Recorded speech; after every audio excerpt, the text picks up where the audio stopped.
আমার মনে হয় যেভাবে বাংলাদেশে দিন দিন মুনাফিক যে হারে বাড়ছে, কোরআন নাযিল হওয়ার সিস্টেম থাকলে হাজারো মানুষকে কবর দেওয়াই লাগতো না। খেয়াল করে শোনেন, অবশ্যই আমি আল্লাহ জাহান্নামে একত্রিত করব মুনাফিক আর কাফেরদের। আগে কাদের নাম? আরো জোরে বলেন। তার মানে বোঝা যাচ্ছে আল্লাহর দৃষ্টিতে কাফেরের চাইতেও নিকৃষ্ট মুনাফিক। আর নবীজি ইন্তেকালের আগে জানিয়েছেন, এই যে মুনাফিক এটা জাহান্নামের নিচে থাকবে যারা, ইন্নাল মুনাফিকিনা ফিদ দারকিল আসফালি মিনান নার ওয়া লান তাজিদা লাহুম নাসীরা। মুনাফিকরা জাহান্নামের একেবারে নিম্নে থাকবে, ওদের সাহায্য কেউ এগিয়ে আসবে না, কাউকে তারা পাবে না। এটা ভয়ঙ্কর শব্দ একটা।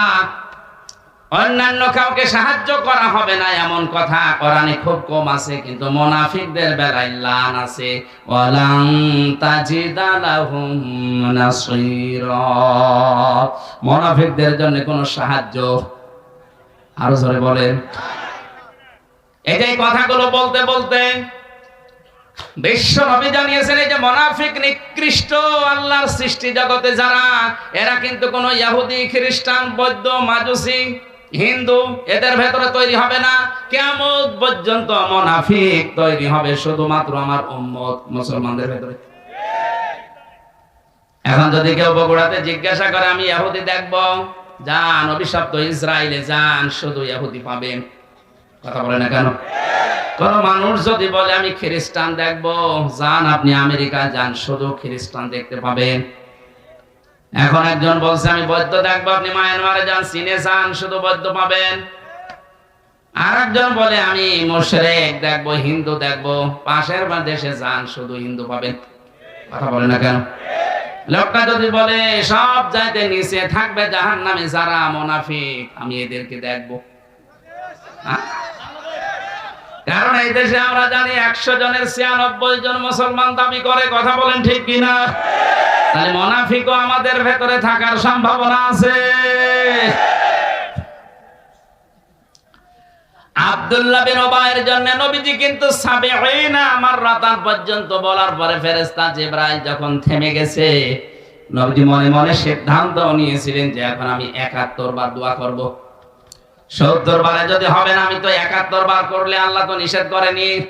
সঙ্গে সঙ্গে জিবরাইল এসে পরবর্তী শব্দটা নাযিল করলেন, ফালাইয়াগফিরাল্লাহু লাহুম। হে নবী, 71 বার না, এর জন্য যদি কিয়ামত পর্যন্ত আপনি দোয়া করেন কবুল হবে না। শুধু এর জন্য না, আয়াতের শেষে আছে হুম। কি আছে? আরো জোরে।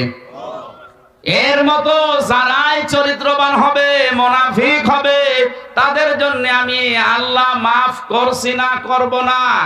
লান আছে মোজারের আগে, বর্তমান, ভবিষ্যৎ, প্রেজেন্ট, ফিউচার।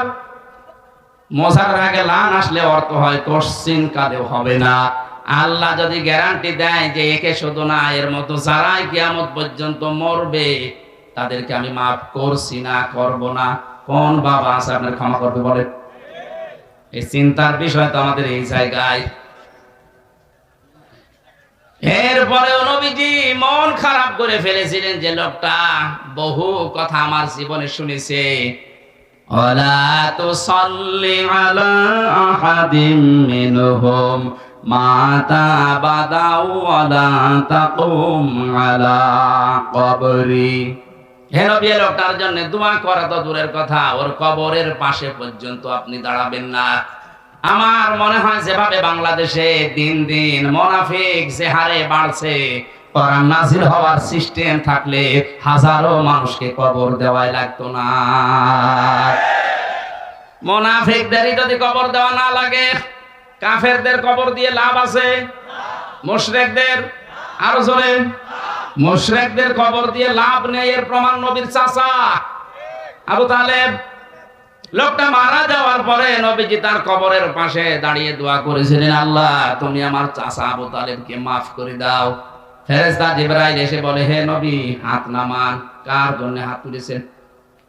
মা কানা লিন নাবিয়্যি ওয়াল্লাযীনা আমানু আইয়াস্তাগফিরু লিল মুশরিকিন ওয়ালাউ কানু উলি কুরবা ইলা আখিরি আয়া।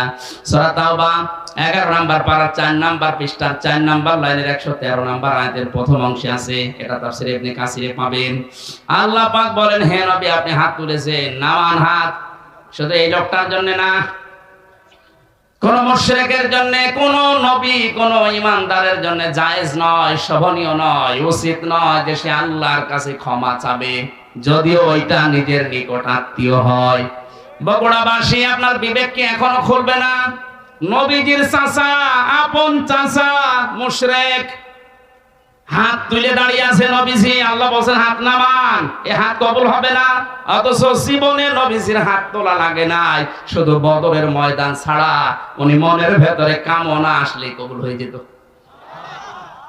বদরের ময়দানে উনি হাত তুলেছিলেন, এত উপরে তার বগল দেখা যাচ্ছিল, চাদর ছিল শরীরে, চাদরটা পড়ে গিয়েছিল। আর বাকি জীবনে আমি পড়ে দেখেছি রাহিকুল মাকতুম পুরাটা, কোন দিন উনি হাত তুলেছে কবুল হয়নি, আমি পাইনি। শুধু মনের ভেতরে কামনা আসলেই কবুল হয়ে গেছে। আর সেই নবী হাত তুলে দাঁড়িয়ে আছে। আল্লাহ বলেন হাত নামান। চাচা মুশরিক, ওটা আত্মীয়তাতে কি? বাংলাদেশের টাটকা মুশরিক মরে যায়, আর আমরা গরু জবাই করে ওরে জান্নাতে দিয়ে আসি, মনে হয় যে কন্ট্রাক্টর নিয়েছে। এগুলো পোড়াটা ধোকা। এগুলো কি আপনি যাই মনে করেন না কেন, এটাই বাস্তবতা, আর এটাই সত্য কথা। খালি ওই গরু ছাগল গুলো খাওয়ানো হয়, আপনার চাচা আর আপনার বাবার কোনো উপকার হয় না, কারণ তো মুশরিক। আরো জোরে বলেন কি? মুশরিক কাকে বলে? যারা শিরিক করে। কি করে? কার সাথে? আল্লাহর সাথে শিরিক করে, আল্লাহর জাতের সাথে, সিফাতের সাথে, আল্লাহর আইনের সাথে, আল্লাহর বিধানের সাথে, আল্লাহর সৃষ্টির সাথে যারা শিরিক করে এরা মুশরিক। আর জোরে। আল্লাহ সৃষ্টি করেছেন আপনাকে পুরুষ, আপনি সকাল বেলা পুরুষই আছেন, বিকালে বলেন না আমি নারী। একথা বলছেন না?